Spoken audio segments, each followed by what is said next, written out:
Dagdag sa mga utos ng bagong hepe ng Philippine National Police, PNP, bawal na ang mga overweight na pulis.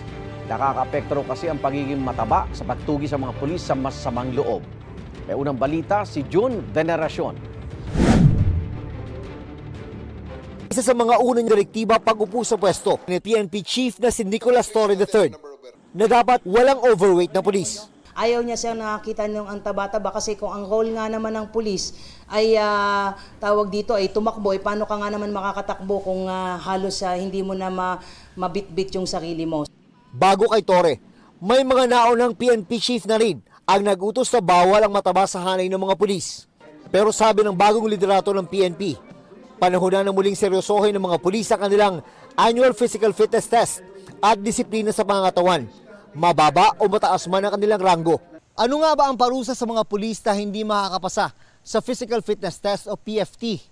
Kapag 2 beses na bumagsak na magkasunod, sabi ng PNP, hindi pwedeng ma-promote ang isang pulis.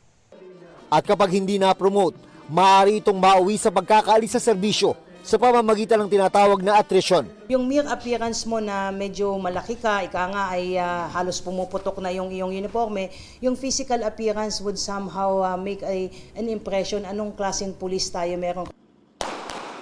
Bukod sa maayos na pangangatawan, gusto rin ni Torre na maging sharpshooter ang mga pulis.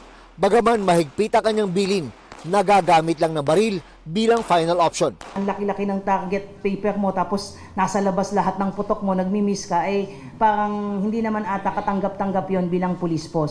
Ito ang unang balita. June Veneracion para sa GMA Integrated News.